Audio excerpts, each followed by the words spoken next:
Is this working? Can you hear me? Loud and clear. We're going to get started. Thank you all very much for being here. My name's David Swanson. I'm the director of World Beyond War, one of the organizations involved in putting this together, and an event this evening at 6:30 at Busboys and Poets restaurant, the Brookland. Turn it down. The Brookland location. There's not a turn it down button.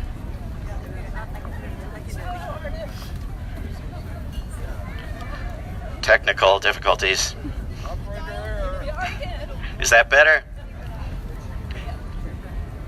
Is that better? Sounded good to me. Is that better? Okay. If I'm too loud, tell me. There will be an event with longer speeches from many of the same people who are here today, this evening at 6:30 at Busboys and Poets, their Brookland location in Northeast D.C. Our first speaker here today is retired colonel and retired diplomat and leading peace activist Ann Wright. Thank you, David.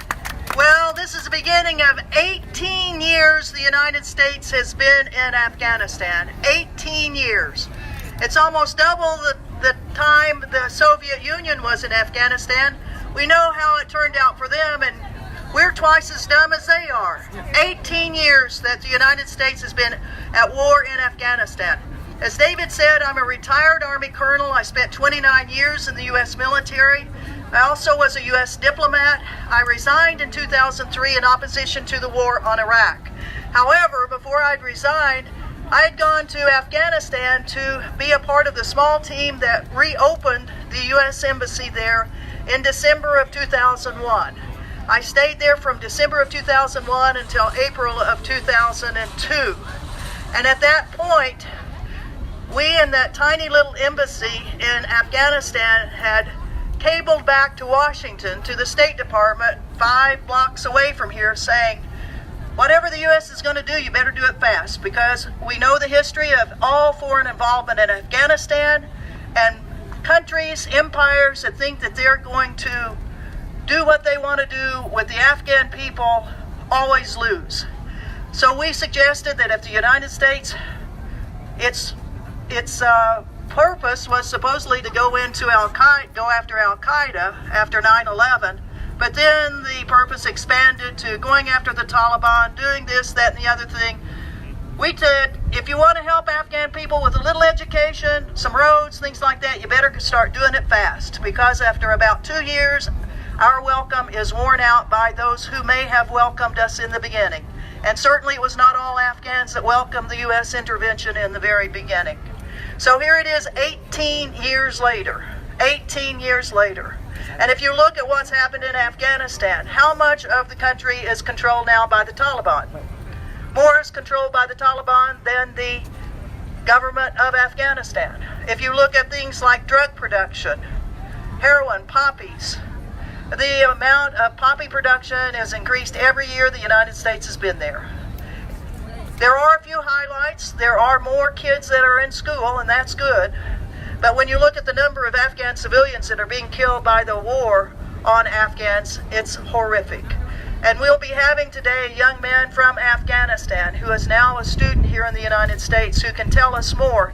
But as many of us are wearing these blue scarves that are part of the Afghan Peace Volunteer Program. And others here will talk about that, a very important program where Afghans are saying they want peace.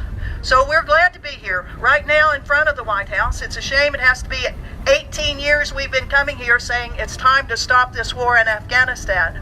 But we, the people of the United States, say no more war on Afghanistan. And in fact, that's what Trump said. Trump, when he was running for office, said, we need to get out of Afghanistan. So we call on President Trump to honor that commitment and get us out of Afghanistan now. Thank you. Thank you, Ann. We have 8 important speakers here who are going to speak briefly, and then we're going to deliver a petition to the gate of the White House here for Donald Trump.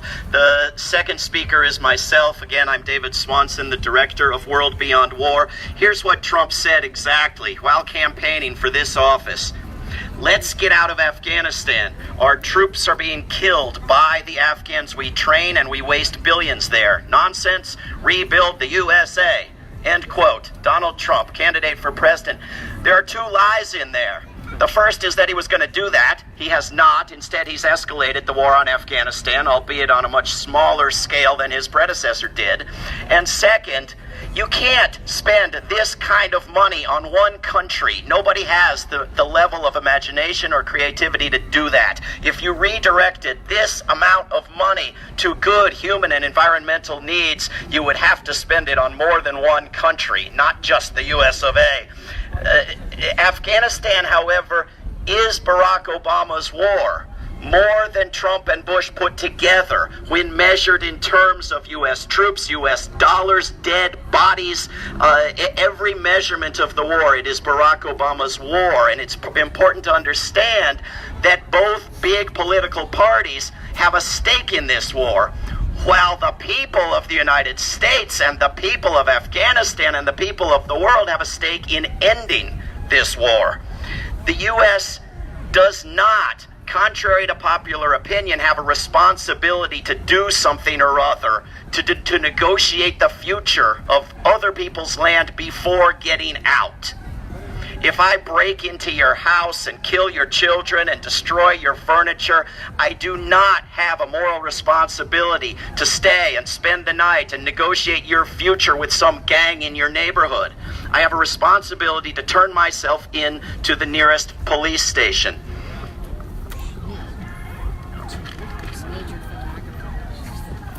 Benjamin Franklin, again, was right. There has never been a good war or a bad peace. And when it became convenient in this country for people to pretend that Iraq was a bad war, and therefore Afghanistan was a good war so that no one had to appear to be against war in general, a lot of lies were created about Afghanistan. That it was a humanitarian war, that it was UN authorized, that it was noble and correctly and accurately and competently pursued with the occupation responsibly planned and so forth. All blatant lies. Every war is a bad war. It's also not a glorious war. The top source of death of the U.S. troops that have participated in the war in Afghanistan has been suicide. Sending more people to kill and die, and primarily to kill, so that those who have already committed suicide shall not have committed suicide in vain, is the height of insanity. This is not a war that someone else started. This is a lie that has been entrenched in people's minds for 17 years. The people of Afghanistan were not responsible for 9/11, and almost none of them have yet heard of 9/11. The Taliban was willing to negotiate turning bin Laden over to a third country for trial. The U.S. was not interested. The people in charge of this war don't believe in it any more than the people they're ordering around. Every time a top commander retires, he blurts out the truth that it ought to be ended, that it's counterproductive on its own terms. The purposes have not been admirable. They have been blurted out for 17 years by supporters of this war, the desire for bases and weaponry and pipelines. The permanent bases now being put in will not bring peace. They will bring ongoing war. This is the one war where the United States may face, and for the past 2 years has faced, the pretense at least of investigation, of prosecution for some of its crimes. It is not to the advantage of the United States to continue this war. Many people don't know it's still happening because there are so many wars that this one has spawned. That is a reason to end this war, to end every war, to end the entire institution of war making, and to work with the world non-violently and cooperatively going forward. Let's change the entire direction being pursued by the people in the house behind me.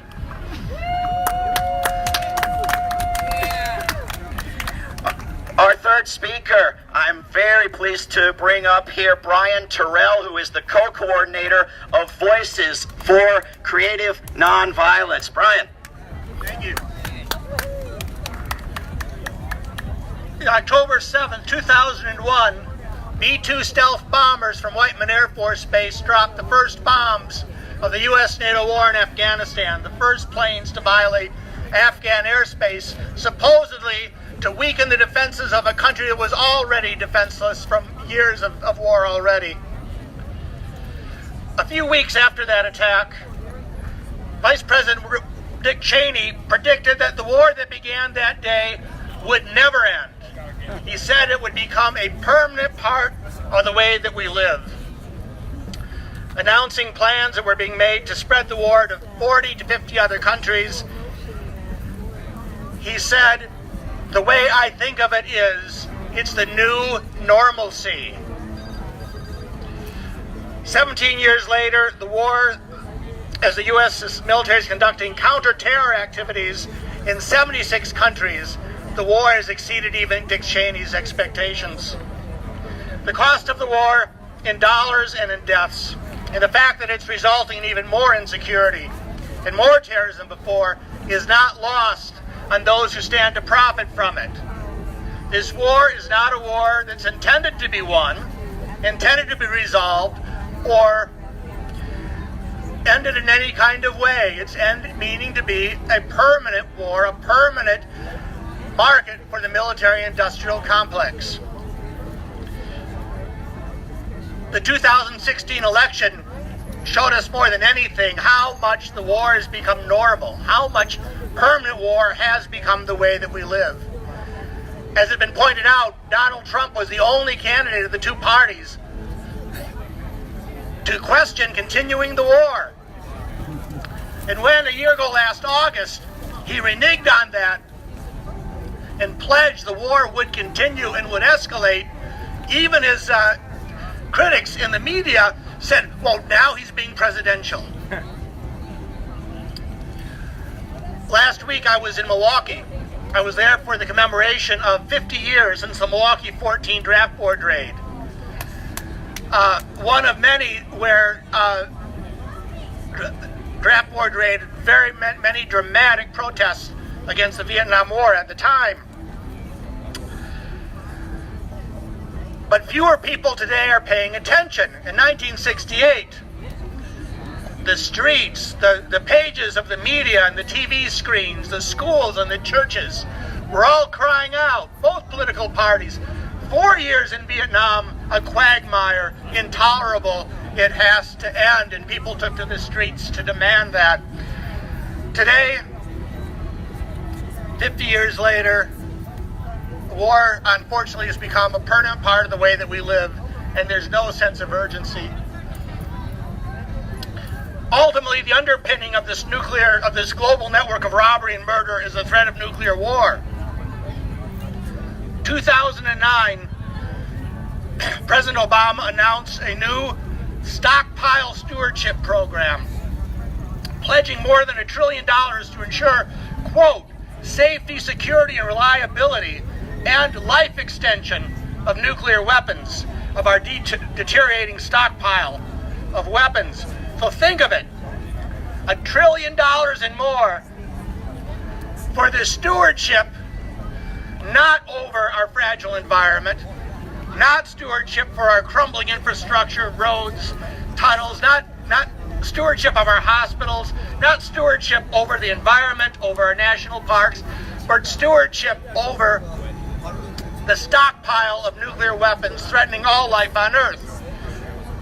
And life extension. 2 years in a row, the Center of Disease Control has announced that the life expectancy in the United States has dropped. $1 trillion for the life extension of nuclear weapons.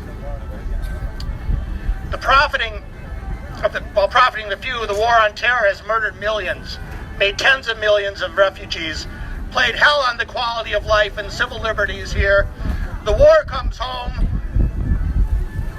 The logic of the war, the racism of the war comes home to the streets of our cities as police are armed and trained and dressed as an occupying army rather than as civil servants.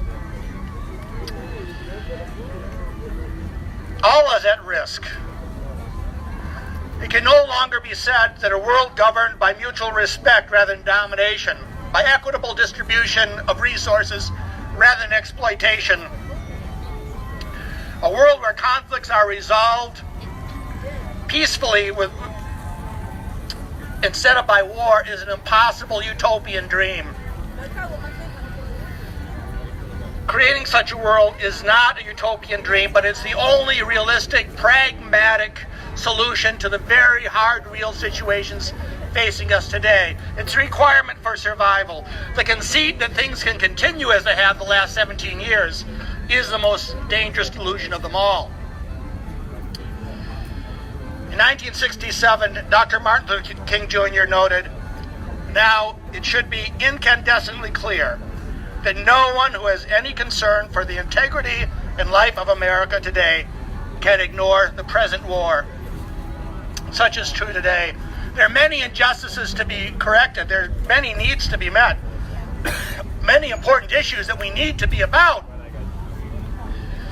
But ending the nuclear threat and ending the state, a permanent war, has to be our priority. It has to be what we're about. It may even be the price of being human today. More than 17 years of war in Afghanistan. I looked it up, and the median age in Afghanistan is a few months over 18 years old. Most Afghans were not born yet, or certainly don't remember the war. I was talking with our friend Hoor, our next speaker, this morning, and he was 3 years old when the bombs dropped on Kabul, and he remembers. So we're very fortunate to have the voice of one of the Afghan youth, one of the majority of Afghans here with us today. Thank you. Thank you, Brian. Indeed, we've heard from a number of people from the United States. Let's hear from someone from Afghanistan, an activist, a student from Afghanistan, Hoor Arifi. Welcome. Thank you, David and Brian. My name is Hoor Arifi, and I'm an Afghan activist and a student here. Oh, is it? Okay, cool. Today I'm here to talk about a generation who has grown up amid of U.S. air strikes in Afghanistan. I precisely remember I was 3 when the U.S. invaded Afghanistan. That was 2001, and that I'm one of the millions of Afghans who have lost my loved ones in wars in Afghanistan. When 2000 happened, my father had to leave the country because he wasn't able to afford a meal for the family, and then so on with a lot of my other relatives who had to leave Afghanistan because the country wasn't safe. I remember the past 18 years has been a hell of an experience for me living in Afghanistan as an Afghan youth who has no voice and who is oppressed by a puppet regime that U.S. and its allies are supporting Afghanistan, and it is extremism. What the impact of 18 years wars in Afghanistan is migration, destruction, more opium are exported outside the country, before which Afghanistan wasn't exporting opiums, and there are a lot of companies who are making a lot of profits out of what's going on today in Afghanistan.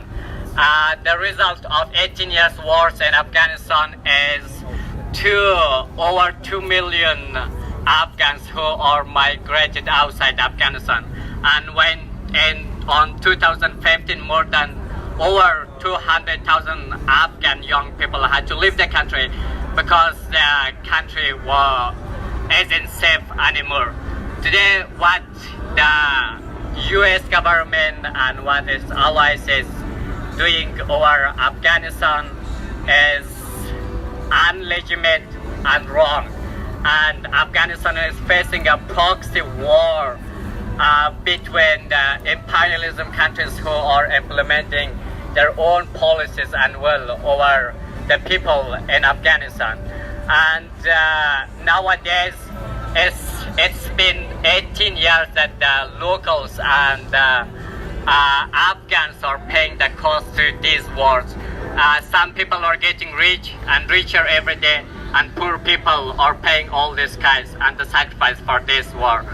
Recently, on 23rd of September, the United Nations reported 52% increase of civilian casualties in wars in Afghanistan now, giving that a lot of casualties under U.S. bomb strikes and along with the Afghan government.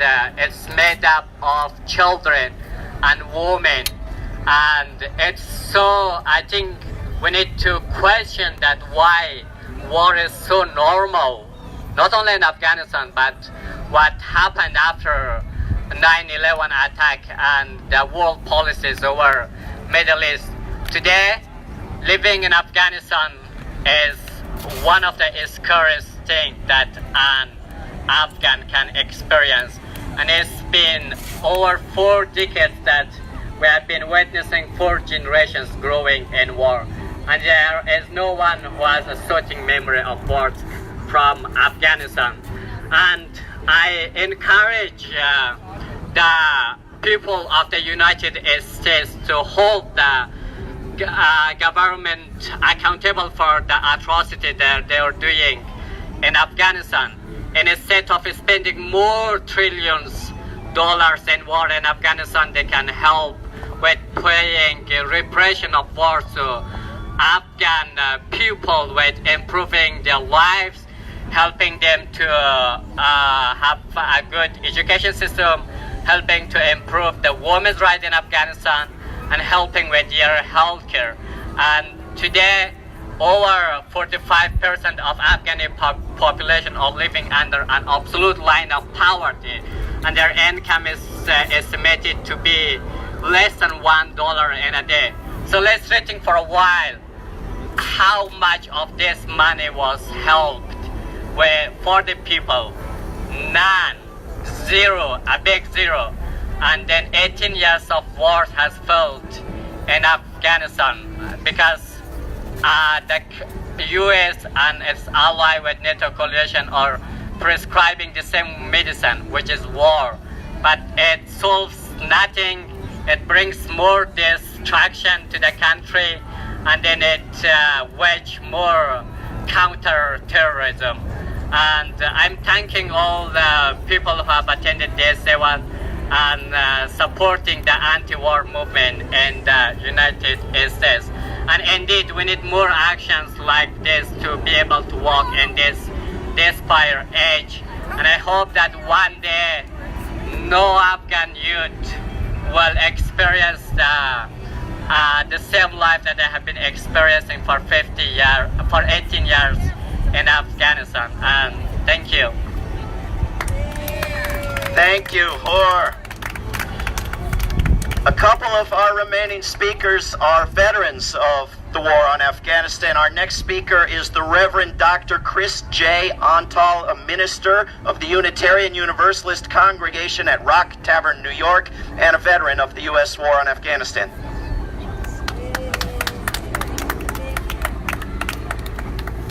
I speak as a citizen, as a father, as a veteran of the U.S. war in Afghanistan, and as a clergyman representing one of America's many religious communities. I've come here to hold the government accountable and demand the U.S. end this war in Afghanistan. Many of us remember that fateful day when the towers fell and the Pentagon burned. Some remember 3 days later, Congress passed the authorization for the use of military force, empowering the president to use lethal force in Afghanistan. I remember 10 days later, my son was born on September 21st, 2001. The United Nations calls that day the International Day of Peace. As I held my son in my arms for the first time, I remember the hope in that moment. The hope he would be a peacemaker. He would grow up in a peace-loving nation. He would live in an era of peace. When my son was 3 weeks old, the U.S. invaded Afghanistan. Soon after my son's first birthday, Congress authorized military force in Iraq. The government waged preventive war. Soon, the bodies were coming home in caskets. When my son was 6, he held my hand at the graveside service of Palmatier, a soldier from our town killed in Afghanistan. And when my son was 10, he watched his father put on army fatigues, pack his bags, and get on a plane to Afghanistan.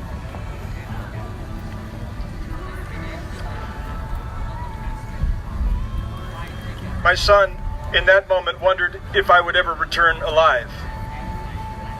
I served as a military chaplain. While deployed, I provided religious support at more than a dozen dignified transfer ceremonies of U.S. military personnel killed in action.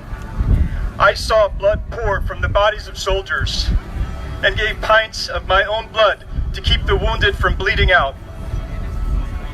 Here at home, I delivered the knock at midnight to some unsuspecting household as part of a casualty notification team. I've held mothers and spouses in my arms as they sobbed and screamed. In sum, I have witnessed the high costs of these U.S. wars. Now my son is 17. It's a sad irony that although he was born on the International Day of Peace, in his lifetime, he has only known a United States at war. What began in Afghanistan expanded to Iraq, and currently the U.S. has combat troops deployed in 19 nations.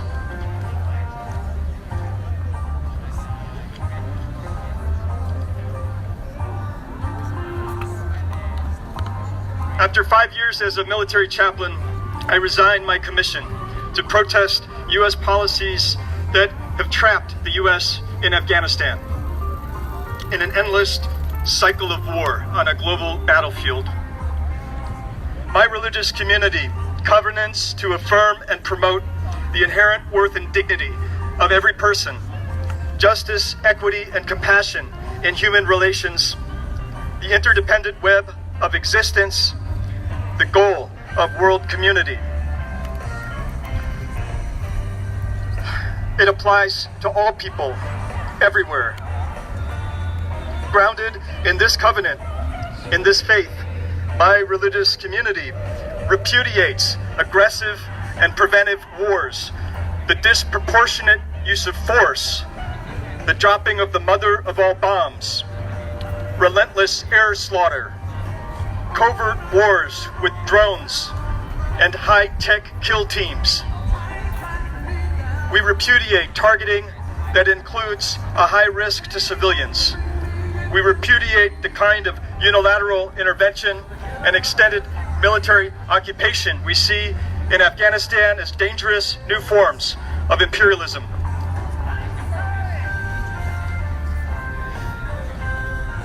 For 17 years, the U.S. has been killing people in Afghanistan, dropped thousands of bombs, killed thousands of people. This flag bleeds with the blood of the innocent. We veterans took an oath to protect and defend our families, our neighbors, our country. This White House has misused the military. This White House has betrayed us. This White House has inflicted us with moral injury. A betrayal of what is right by legitimate authority. This moral injury is one of the main reasons why many veterans kill themselves. We look back at these 17 years and ask, what have we done? Who have we become? We feel resentful. We feel disgusted. We feel guilty. And we feel ashamed.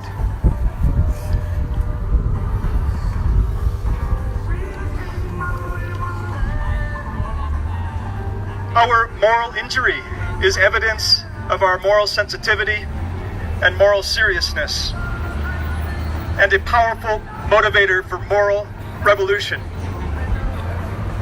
Out of our moral pain, we have become a more alert and engaged citizen. The kind of citizens who are here today, forever hopeful, boldly imagining a nation that chooses to fast and not fight. Imagining a nation that chooses to bridge and not bomb. Imagining a nation that chooses to care and not kill. Forever hopeful, pledging our allegiance to a nation that loves peace and a world beyond war. Thank you. Thank you, Chris. We have 3 more wonderful speakers here. The next is the co-founder of a group you may have heard of, Code Pink, Women for Peace, Jody Evans. Thank you. I was just commenting that it's strange that we have to continue to meet each other outside the White House, which is where Code Pink started, to end war. And I want to thank James for his words and Hoor for being here. 1/4 of the children he mentioned, that are half of the country that have grown up in war, 18 years, they have grown up in this war. 1/4 of them are working. They are making bricks. They're drafted into war. We don't understand the abject poverty that we have caused with trillions of dollars. Think about it. How much money of our tax dollars have we poured into Afghanistan to impoverish people? Except the usual, they get rich on war, but the rest get very poor. And that we have done this to a whole generation of children. At the beginning, before we invaded Afghanistan, a woman in Afghanistan, I want to read her words, Malala Joya. In Afghanistan, democratically minded people have been struggling for human and women's rights for decades. Our history proves that these values cannot be imposed by foreign troops. No nation can donate liberation to another nation. These values must be fought for and won by the people themselves. We have interrupted that capacity for them to fight for liberation, to come to their own determination, and not only interrupted it, but we have devastated a country. And just looking back, that was done, on the excuse of we're going into Afghanistan to save the women, right? Yes. The women do not feel saved in Afghanistan. First of all, if you do that to your children, of the children of these women, you have not been there for the women. And that the women of Afghanistan have been living in the depression of war. We know what that is, the post-traumatic stress of war that makes life almost intolerable. But, when we went to Afghanistan, we met some young women who wanted to make Afghanistan better. So we helped them come to the United States and study law so they could go back and change the laws of Afghanistan. They can't go back to Afghanistan. Their families have left Afghanistan. They have lost hope. And they continue to lose hope. The other thing we did when we went to Afghanistan is it was the time when Obama was threatening to do an escalation in Afghanistan. And we thought, well, if we go back and bring home the voices of the women, he'll understand this is a bad idea. But we brought back 4,000 signatures from women in Afghanistan, and they fell on deaf ears. Kind of sounds familiar for what we're experiencing this week in Washington, D.C., the deaf ears that women's voices fall on. No, instead he listened to generals in the United States instead of the women of Afghanistan. We have got to have a feminist foreign policy. We have got to stop that weapons and war and violence are something we value and are willing to invest our tax dollars in. We need to divest from war. Our cities, our states, our pension funds, our universities, our philanthropy that is supposed to be there to serve humanity is invested in weapons and war. This is insane. It is time to divest ourselves from weapons and war, invest ourselves in peace, and by ourselves I mean all of ourselves, in peace, in empathy, in kindness, in listening, and to use our voices loud and clear to tell Trump out of Afghanistan now. Make that promise come true. Hey guys, let's go across the street. Thank you, Jody. We have two more speakers. We're going to have them about 50 yards away from here. For some reason, I think we may be scaring some people in this mansion behind me. Okay, so now we won't hurt anybody. Oh yeah, I was getting worried. Donald feels better now. We have two more incredible speakers we're going to hear from right now, and then we're going to have all of these and other speakers speaking at length and discussing and answering questions and talking with you this evening at 6:30 at Busboys and Poets, the Brookland location. Our next speaker, Matthew Ho, resigned in protest when that massive escalation came in 2009. He was with the U.S. State Department in Afghanistan, and he quit publicly, and he made noise about it, and he's been making wonderful noise about it ever since. Matt Ho. Yeah. Hey. Okay.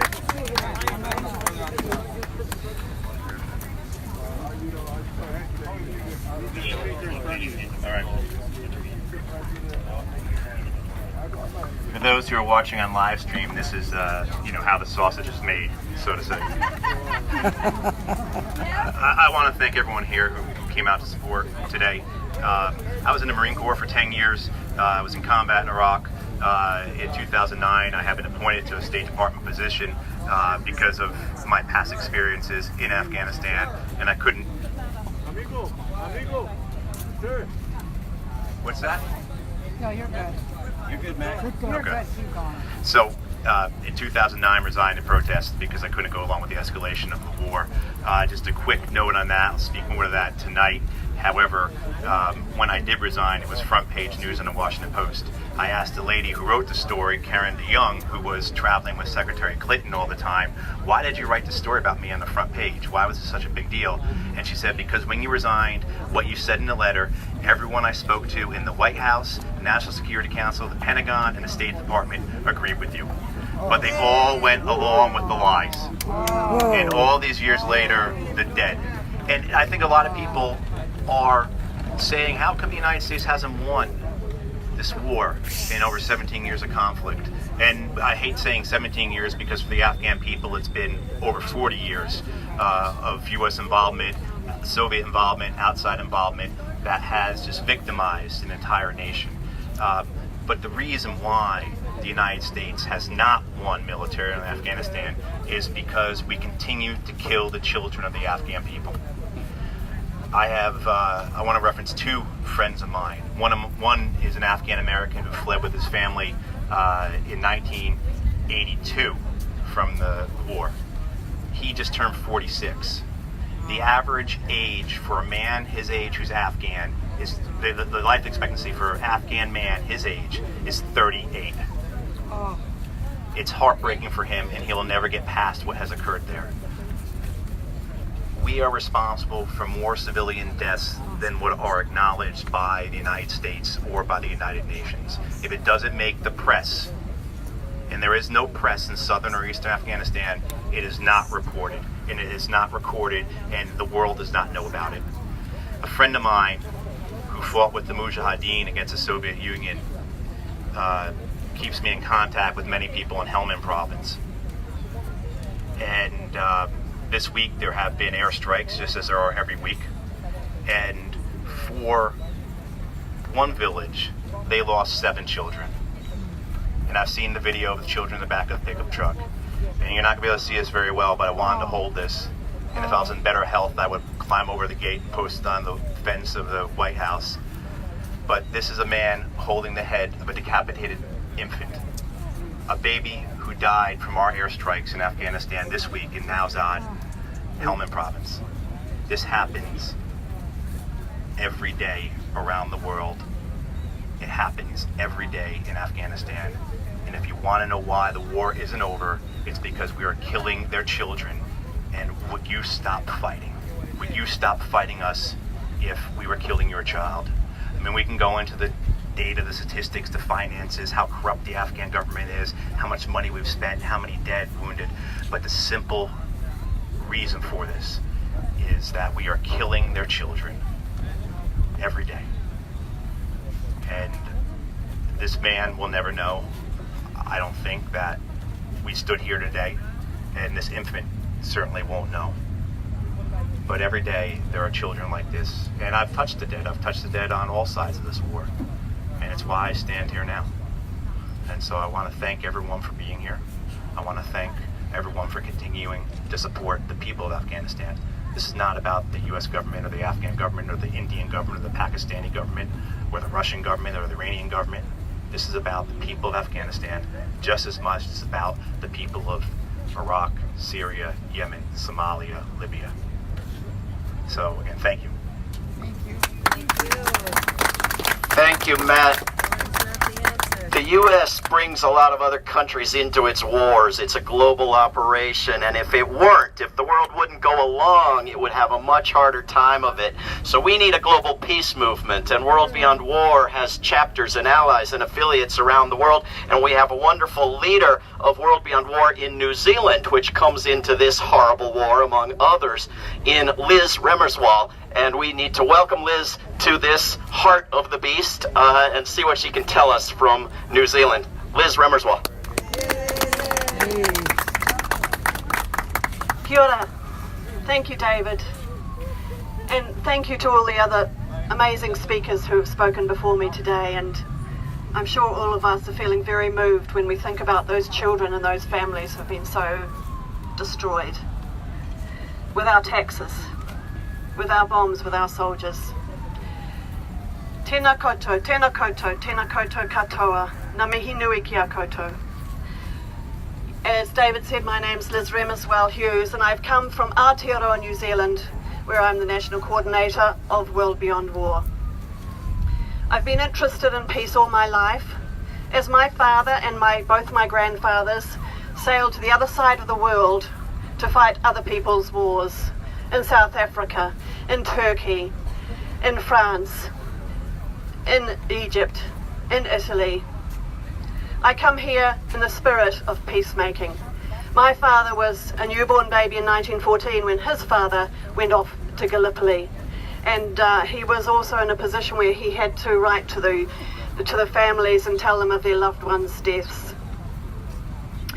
New Zealand soldiers were also deployed to Afghanistan in this long war. We were told they were doing reconstruction work, that they were doing good things over there with health and education and so on. But now we know that something much more sinister was going on. And we have actually been getting out of Afghanistan. There are 10 New Zealand soldiers there now, and hopefully they will be going in the next year or so. But there has also been 10 New Zealanders who have died in battle in Afghanistan. As the result of several botched raids in Afghanistan that we know of, innocent civilians have died. Journalists Nikki Hager and John Stevenson wrote a book called The Hit and Run. It's about one of these campaigns in Bamiyan, and as the result of which civil society called for an inquiry to find out what exactly happened, because people want to know what's going on, and they want there to be accountability for the deaths that we have caused, and we want for recompense to be paid to those villages and those families who have lost. And there is a young girl that we know of, Fatima, who's 3 years old, and men and her whole family. So that is what we're working towards now. We have a government inquiry that is looking into all of this. As the lawyer, human rights lawyer Deborah Manning says, the rule of law and human rights are two sides of the same principle, the freedom to live in dignity. Last week I was at the United Nations in New York, where I met Oh Hyun-joo, a Korean former MP. She had visited Afghanistan, and she spoke of how gruesome and distressing it was. And she said $100 billion has been spent there, but what has it been spent on? It's been squandered. The focus has been on anti-terrorism and not on young people or local economy. There's no jobs, narcotics are rife, there's no local economy on the ground. And she says peace and development go hand in hand. And at Toronto last Sunday before last, we with World Beyond War, Pax Christi, took part in a march wearing these blue scarves, a march for peace for Afghanistan, and it's also the emblem of World Beyond War too. As you may know, the blue scarf movement began in 2008 when a group of women wearing blue scarves gathered in war-torn Kandahar to pray publicly for peace and justice in Afghanistan. And this movement continues to grow, and today the symbol of the blue scarf is used all over the world. These scarves symbolize their message. We are all living under one blue sky, so we must live together peacefully. Finally, I commend to you the work of Quaker peace teams, in a spirit-led organisation working to develop long-term relationships with communities in conflict around the world to create programs for peace building, healing and reconciliation. And there are many organisations that are working with and training people to help us live peacefully, respectfully and with dignity. Things like Alternatives to Violence Project, Nonviolent Communication, started by Marshall Rosenberg, etc. So my message is to let all of those here who hear this message recommit ourselves to working harder and in unity for peace, dignity and human rights in all works of life. Nō reira, tēnā koutou, tēnā koutou, tēnā koutou katoa. Thank you, Liz. We have a petition that over 20,000 people have signed to Donald Trump asking him to do what he campaigned on. I think he's a little paranoid at the moment about letting us deliver it directly. We will put it in the mail, we will put it in the email, we will put it in the media. Be the media, spread it around. End U.S. war in Afghanistan, a letter signed by many prominent people and organizations. You can find a link to it on WorldBeyondWar.org and many other organizations' websites. Sign it, share it, spread it around. We will get it in front of Donald Trump and in front of people that he puts around him and see if he will pay attention. In the meantime, go on doing what you're doing, spreading the word, and if you can, join us this evening at 6:30 at Busboys and Poets in Brookland in Northeast DC. Thanks for coming out. Thank you. Can we get Amazon to deliver with the drone? We can try.